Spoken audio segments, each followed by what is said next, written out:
অনন্য নিশ্চয়ত্ব মাং যে জনা পর্যুপাসতে তেষাং নিত্যং ভক্তি সংযুক্তাং যোগক্ষেম বহামহম। নবম অধ্যায় 22 নম্বর শ্লোক। নমস্কার, জয় জগন্নাথ। আশা করি সকলেই আপনারা ভালো আছেন, ভালো থাকবেন, এইভাবে আমার পাশে থাকবেন। আর যারা যারা এই ভক্তি বিনোদন চ্যানেলটি সাবস্ক্রাইব করেছেন তাদেরকে অনেক ধন্যবাদ। আর যারা যারা চ্যানেলটি সাবস্ক্রাইব করেননি তারা অতি সত্বর চ্যানেলটি সাবস্ক্রাইব করে নেবেন। আজকে গীতার এই নবম অধ্যায়ের কিছু কথা আপনাদের সাথে আলোচনা করব।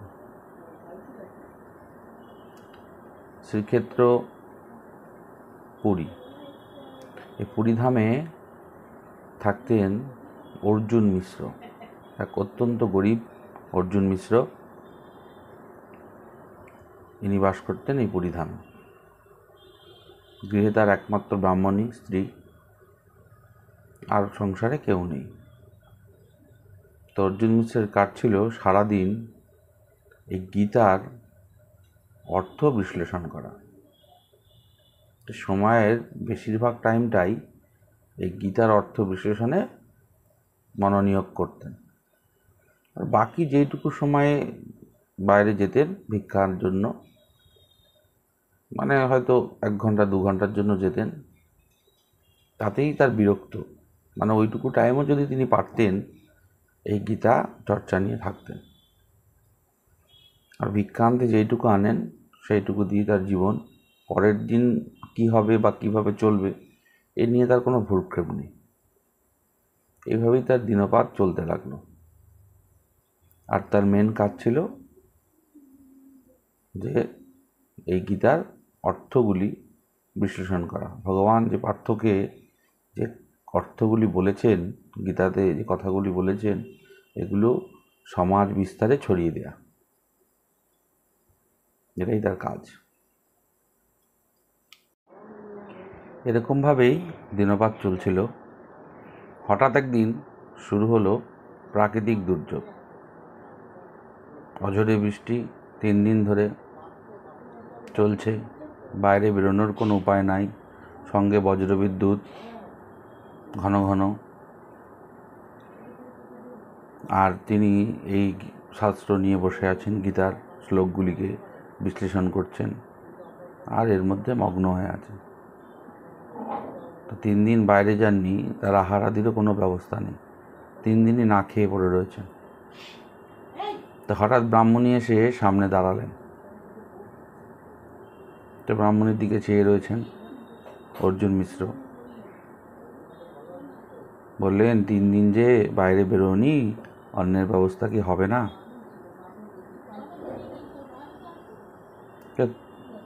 তার যেন তাতে কোনো ভ্রুক্ষেপ নেই। তার এই চিন্তা যে শাস্ত্রটা নিয়ে থাকলেই হবে। কিন্তু ব্রাহ্মণীর চিন্তা করলেন যে 3 দিন ধরে সেও তো কিছু অন্ন পানি নেয়নি। আর ব্রাহ্মণী চিন্তা করছেন যে দিনশেষে 3টে দিন ধরে লোকটার পেটে অন্নের দানা নেই, তবুও তার কোনো ক্লান্ত ক্লেশ কিচ্ছু নেই।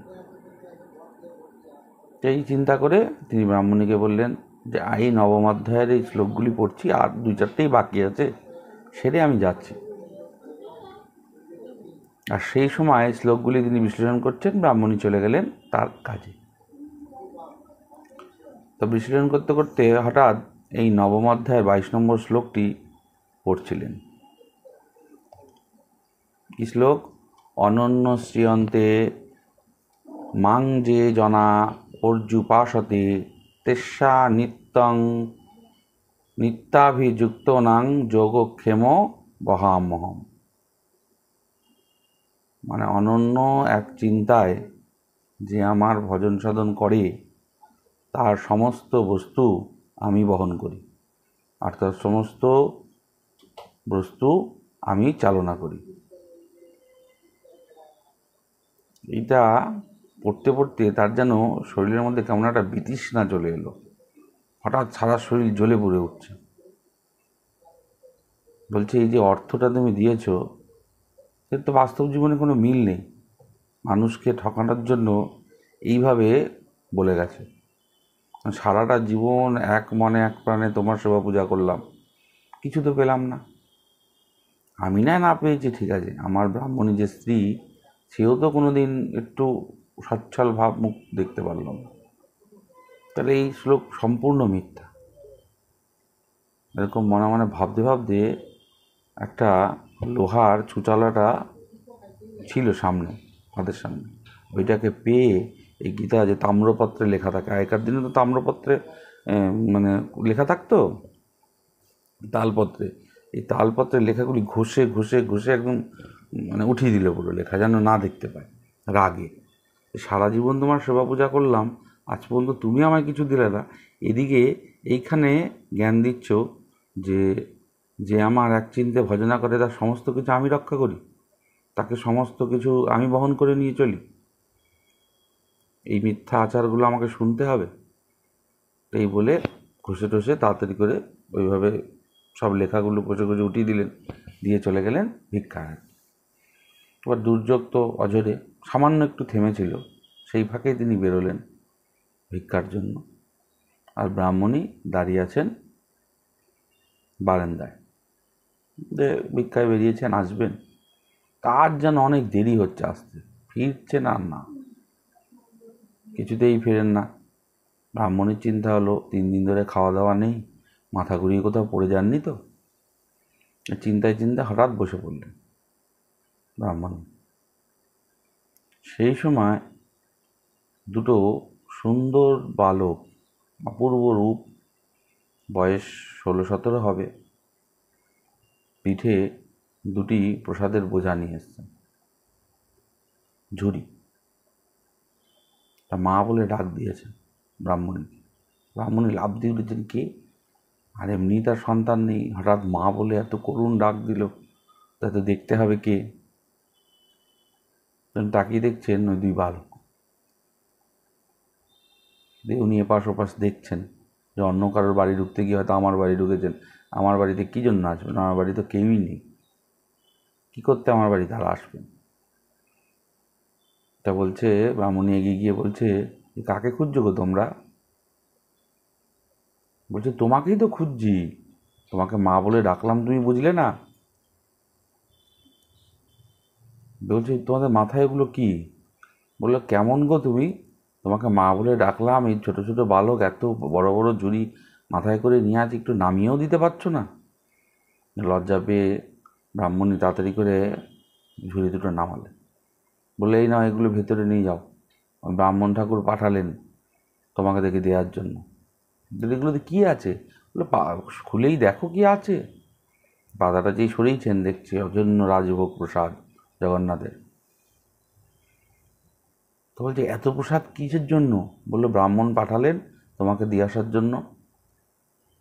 তো উনি মনে মনে চিন্তা করছেন যে ব্রাহ্মণ তো এইরকম না, এই অর্জুন মিশ্র, সে তো এরকম না, কিন্তু লোভী নন, কোনোদিন কারোর কাছে কোনো কিছু চেয়ে নেননি, তা হঠাৎ তার আজ কী হলো? মনে মনে এই চিন্তা করছেন। বলছে, ওঠাও। আবার ওরা দুজন বলছে, ওঠাও বালক দুটি, উঠিয়ে রাখো প্রসাদ তুলি ভিতরে, আর তুমি বলবে ব্রাহ্মণকে আমরা প্রতিদিন সেই প্রসাদ দিয়ে যাব। বলছে, ঠিক আছে। যখনই উঠাতে যাবে তখন ব্রাহ্মণী দেখছে তাদের সারা শরীরে ক্ষত, কোনো কোনো জায়গায় রক্ত ঝরছে, কোনো কোনো জায়গায় শুকিয়েও গেছে। তা তখন বলছে, এরকম ক্ষতচিহ্ন তোমাদের কে দিল গো? বললো, বলবো? বললো, বলো। বলছে, বললে তুমি বিশ্বাস করবে? বলছে, তুমি বলেই তো দেখো, মা বলে ডেকেছো, মিথ্যা তো বলবো না তোমার কাছে। বলো, তুমি বলো। বললেন, এই ব্রাহ্মণ আমাদের এরকম করে ক্ষত দিয়েছে। এইবার ব্রাহ্মণী বুঝলেন যে ছেলে দুটি সম্পূর্ণ মিথ্যা কথা বলছে, এর মিথ্যা ছাড়া আর কোনো রাস্তা নেই। কারণ এই অর্জুন মিশ্র কোনোদিন কাউকে কটু কথা বলেননি, আর ওই রকম অপরূপ বালক, যাদের এত সুন্দর মিষ্টি কথা, তারা কি না ব্রাহ্মণ তাদেরকে মারবেন? সম্পূর্ণ মিথ্যা। এই কথা বললেন, সম্পূর্ণ মিথ্যা কথা। তখন বলছে, তোমরা বোধহয় সত্যিই কোনো ভুল করে অন্যের বাড়িতে এসছো, আমাদের বাড়িতে নয়। বালক দুটিকে ব্রাহ্মণই বলছে। বলছে, না গো, তোমাদের বাড়িতেই এসছি, আমরা এত ভুল করিনি, ব্রাহ্মণ তোমাকে বলে পাঠিয়েছে, আমাদের এই তো সামনে বাড়ি। বলছে, আমি তো কোনো দিন দেখিনি তোমাদের সামনে বাড়ি। বলছে, ও তুমি চিনবে না, ব্রাহ্মণ ঠাকুর আমাদের চেনে, আর তুমি ব্রাহ্মণকে বলো প্রতিদিন আমরা এই প্রসাদ দিয়ে যাব, আমাদের যেন আর এরকম করে না মারে।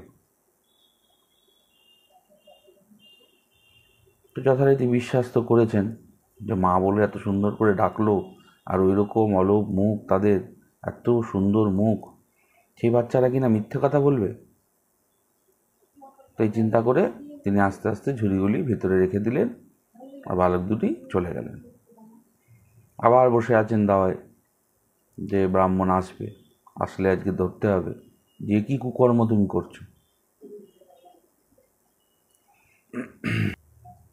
মনে মনে চিন্তা করছেন যে কোথাও আবার কিছু হলো না তো, এখনও আসছেন, এত দেরি তো করেন না।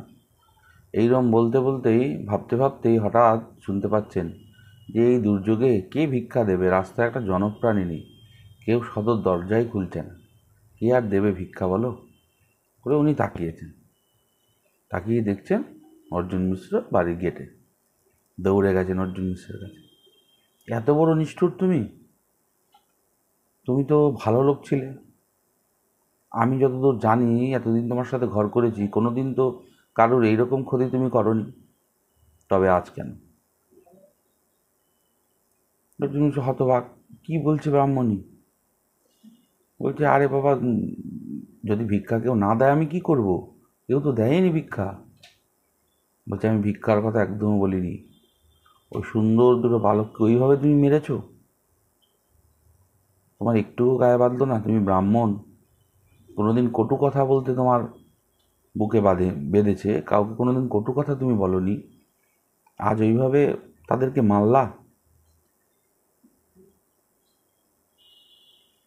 যথারীতি এই কথা শুনে অর্জুন মিশ্র অবাক হয়ে বলছেন, কি বলছো তুমি, আমাকে খুলে বলো, কে এসেছিল? বললে, দুটো বালক এসেছিল, তুমি তাদের হাত দিয়ে প্রসাদ পাঠিয়েছ, এই দেখো সেই প্রসাদ। মানে অভাবে কি তোমার মস্তিষ্ক খারাপ হয়ে গেছে? অর্জুন মিশ্রের স্ত্রী বলছেন, ব্রাহ্মণী বলছেন, যে অভাবে তোমার মাথাটাও নষ্ট হয়ে গেল, শেষে কিনা এই অন্যায় কাজ তুমি করলে। তখন বুঝতে পেরেছে যে কিছু তো একটা হচ্ছে। বলে, তুমি আমায় খুলে বলো তো, এইরকম কে এসেছিল? বললো, দুই বালক এসেছিল। কিরকম দেখতে, কী রূপ, কী গায়ের রং, বয়স কত? তখন ব্রাহ্মণী বলছেন, অপূর্ব স্বরূপ দুটি গৌরকৃষ্ণ বর্ণ, অতি সুকুমার অঙ্গ, কর্ণেতে সুবর্ণ, স্কন্ধে প্রসাদের ভার, অঙ্গে রক্তধারা, কান্দিতে কান্দিতে আইল যেন পুতুল ধারা। মানে কাদের মধ্যে ঝুড়ি রয়েছে প্রসাদের, সারা রক্ত বইছে সারা গা দিয়ে, সুন্দর সুদর্শন দেখতে, গৌরবর্ণ, মানে শ্যামবর্ণ আর কি, গৌরবর্ণ অর্থাৎ শ্যামবর্ণ, শ্যামলা গায়ের রং, কানেতে দুল পরা, এইরকম দেখতে ছিল। আর বুঝতে বাকি রইল না ব্রাহ্মণের যে কে এসেছিল। তারপরে বুক চাপড়ে মাথায় হাত দিয়ে হাউ হাউ করে কাঁদতে লাগলেন। বললেন, কি ভুল আমি করেছি যে এইরকম ভুল আমার হবে, আমি বুঝতে পারিনি। এত শাস্ত্র জ্ঞান জেনে বুঝেও আমার আজকে এই দশা, বহুত ভুল করেছি আমি।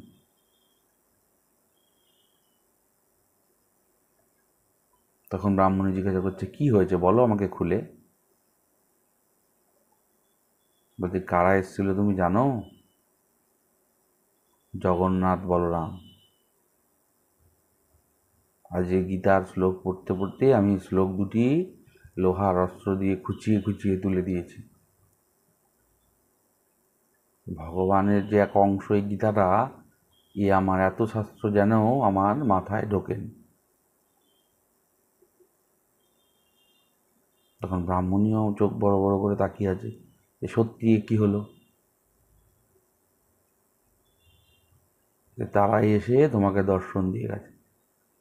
তা ব্রাহ্মণ বলছেন, মহামহম শ্লোকময় অবজ্ঞা করিনু, তাহার প্রমাণ স্কন্ধে বহি দেখাইল, জগন্নাথ বরলাম আইল গৃহেতে, তুমি ধন্য দেখিলা নহে আমার ভাগ্যেতে। ব্রাহ্মণ বলছে, আমার ভাগ্যেতে তুমি দেখলা, তুমি তো কোনোদিন শাস্ত্র পড়নি, কোনো অভিজ্ঞতাও নেই, কোনো জ্ঞানও নেই, আমি তো সব কিছু জেনেও দর্শন পেলাম, আর তুমি তোমার ভক্তিরূপেই তাদেরকে দর্শন পেলে। সঙ্গে সঙ্গে হাউমাউ করে কাঁদতে কেঁদে আবার গীতা ওই তাম্রপত্রে যে শ্লোকটি লেখা ছিল, অনন্য অস্ত্রিয়ন্ত মাংজে জনা পর্যুপাসতে তেস্যা নিত্য ভক্তিযুক্তানাং যোগমোক্ষ বহামহ। তিনি আবার কলম দিয়ে সেটি সুন্দর করে লিখে দিলেন। তারা ভগবানকে ভজনা করলে এইভাবে ভজনা করতে হবে। আজ এ পর্যন্তই। নমস্কার, ভালো থাকবেন, দেখা হবে আবার নেক্সট ভিডিওতে।